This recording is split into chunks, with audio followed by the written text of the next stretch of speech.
হেই Jude, বিখ্যাত British band বিটলসের বিশ্ববিখ্যাত গান আজকের দিনটির জন্য, যেটা ইংলিশ ফুটবল সমর্থকদের থিম সং। তাদের থিম সং তো কামিং হোম। 1966 বিশ্বকাপ যে তারা জিতেছে, এরপরে আবার বিশ্বকাপ ঘরে আসছে, ঘরে আসছে, ঘরে আসছে, এই চেঁচামেচি তো তারা করছেন গানের সুরে সুরে অনেকগুলো বিশ্বকাপ ধরে। এই বিশ্বকাপে আজকের দিনটার জন্য অন্তত পক্ষে পাশাপাশি হেই জুড গানটাও তারা নিশ্চিতভাবে হেড়ে গলায় গেয়ে চলেছেন, আনন্দে, উল্লাসে, উৎসবে। কেননা জুড জুড বেলিংহামই আজকেও তাদের ওই কামিং হোমের স্বপ্নটা টিকিয়ে রেখেছে, বাঁচিয়ে রেখেছে। জুড বেলিংহামের জোড়া গোলে ইংল্যান্ড নরওয়ের বিপক্ষে পিছিয়ে পড়ার পরও, আর্লিং হল্যান্ডের নরওয়ের বিপক্ষে পিছিয়ে পড়ার পরও ম্যাচটা জিতে নিয়েছে কোয়ার্টার ফাইনালে। 90 মিনিটে জিততে পারেনি, এক্সট্রা টাইমে গিয়ে জিতেছে। এখন তারা উঠে গেল সেমিফাইনালে।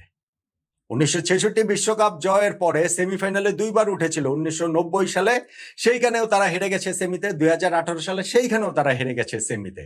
এইবার আরো একটা সেমিফাইনালে ইংল্যান্ড উঠলো, সেইখানে তাদের প্রতিপক্ষ সম্ভবত আর্জেন্টিনাই। মানে এই তো আর্জেন্টিনার ম্যাচ শুরু হচ্ছে, আমরা জেনে যাব সুইজারল্যান্ডের বিপক্ষে আর্জেন্টিনা জিতবে, জিতারই কথা, জিতলেই আর্জেন্টিনা ভার্সেস ইংল্যান্ড। আবারও ফিরে আসবে সেই 1986, আবারও ফিরে আসবে সেই ম্যারাডোনা, ফিরে আসবে তার হ্যান্ড অফ গড, ফিরে আসবে তার গোল অফ দ্য সেঞ্চুরি, ফিরে আসবে Falkland war. England versus Argentina match কেবলমাত্র একটা ফুটবল ম্যাচ না, এর মধ্যে আরো অনেক রকম রাজনৈতিক বিতর্ক, নানান রসদ রয়েছে। জমজমাট একটা ফুটবল ম্যাচ সেই সেমিফাইনালে হবে, সেই প্রত্যাশাটা করাই যায়। কিন্তু ইংল্যান্ড আজকে যেভাবে জিতলো, এই বিশ্বকাপে তারা যেভাবে খেলছে, তাতে করে তাদের ওই আবারও এতগুলো বছর পর বিশ্বকাপ জয়ের স্বপ্নটা আরো বেশি করে উজ্জ্বল হয়ে উঠছে। ইংল্যান্ড কি 60 বছর পর বিশ্বকাপ জিততে পারবে? মাত্র দুটো ধাপ তারা দূরে রয়েছে। এইবারের ইংল্যান্ড কেন একটু অন্যরকম বলছি, সেই 1966 বিশ্বকাপ ফাইনালটাতে যে তারা পশ্চিম জার্মানির বিপক্ষে জিতেছিল, তারপরে ওয়ার্ল্ড কাপের নকআউট স্টেজে পিছিয়ে পড়ার পর ইংল্যান্ড কোনোদিনই কোনো ম্যাচ জিততে পারেনি। এই বিশ্বকাপে 3 ম্যাচের মধ্যেই সেটা করে দেখালো। কঙ্গোর বিপক্ষে রাউন্ড অফ 32 ম্যাচেও পিছিয়ে যাওয়ার পর 2-1 গোলে জিতেছে। নরওয়ের বিপক্ষে কোয়ার্টার ফাইনাল ম্যাচেও 2-1 গোলে, শুরুতে পিছিয়ে যাওয়ার পরে 2-1 জিতেছে।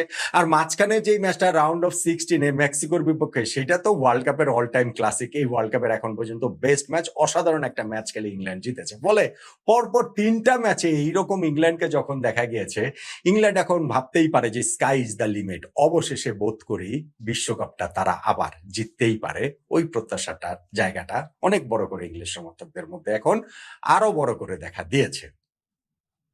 অথচ ম্যাচটা আরো অন্যরকম হতে পারতো আর্লিং হল্যান্ডের স্বপ্নযাত্রাটা টিকে থাকার। হালান্ডের একটা আফসোসের কথা বলতে পারেন যে না, সেই 14টা ম্যাচে যে কম্পিটিটিভ খেলায় তিনি যে গোল করেছেন, ব্রাজিলকে বিদায় করে দেয়া ম্যাচে যে তার সেই জোড়া গোল, তার সেই একেবারে ইতিহাস তৈরি করে দেয়া গোল, সেই হালান্ড আজকে ছিলেন ভীষণ রকম নিষ্প্রভ। তবে আমার কাছে সারপ্রাইজিং লেগেছে যখন এক্সট্রা টাইমের দ্বিতীয়ার্ধে কোচ তাকে তুলে নিয়েছে।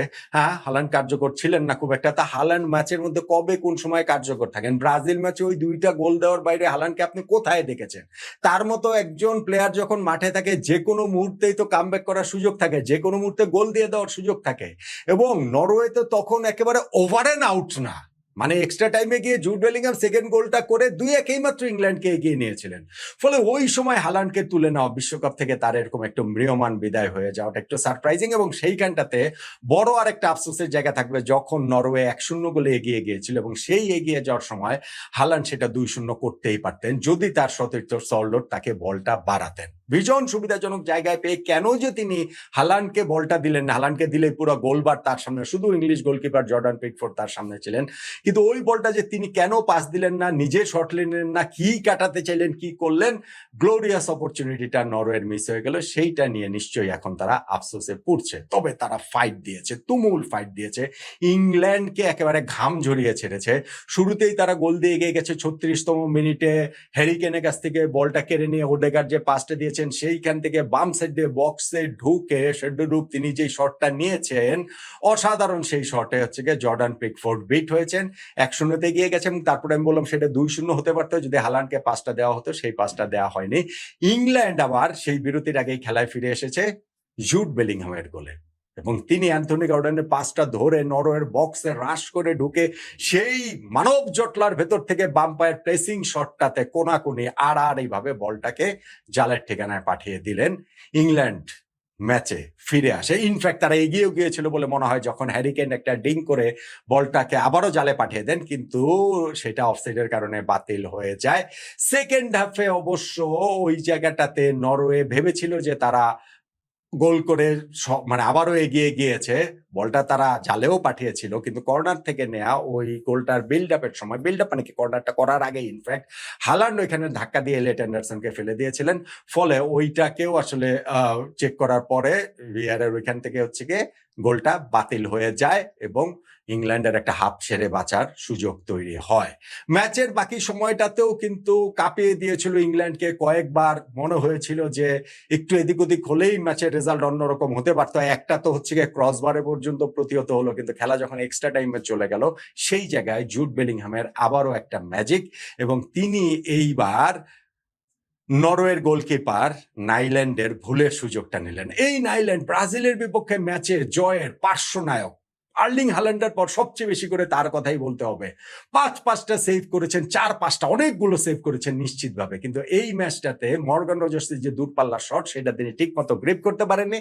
বলটা রিবাউন্ড হয়ে যে চলে যায়, সেইটাই রাশ করা জুড বেলিংহাম বারে ওইখানে হচ্ছে জালের ঠিকানায় পাঠিয়ে দিলেন। ইংল্যান্ড 2-1 গোলে এগিয়ে গেল।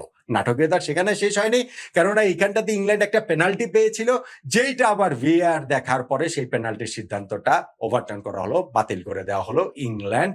তাই শেষ সময় পর্যন্ত কোনো মতে ঝুলেছিল, কেননা নরওয়ে একটা গোল দিলেই খেলাটা আবার টাই ব্রেকারে চলে যেতে পারত। কিন্তু আর্লিং হ্যালান্ডকে যখন কোচ তুলে নিয়েছেন, তারপরে ইংল্যান্ডের ওই ডিফেন্স লাইনে আর পেনিট্রেট করার মতো কিছু ভীতি তারা ছড়িয়েছে নরওয়ে, কিন্তু শেষ পর্যন্ত গিয়ে ভাইকিংসদের বিদায় হয়ে যায় বিশ্বকাপ থেকে।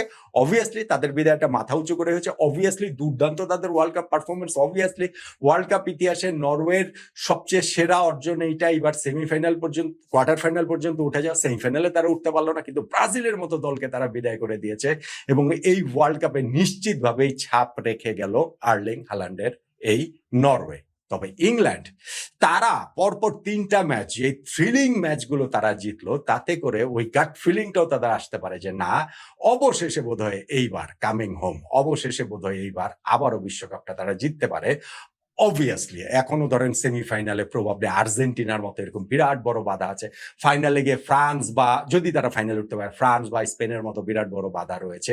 কিন্তু গত 3টা ম্যাচের জয়ের কারণে যেমনি তারা ওই কামিং হোমের গান গাইবে, এবং আজকে হেই জুডো গান গাইতে গাইতে ইংল্যান্ড নিশ্চয়ই সেই 1966 ফেরানোর স্বপ্নটা এখন আরো অনেক বড় করেই তারা দেখছে।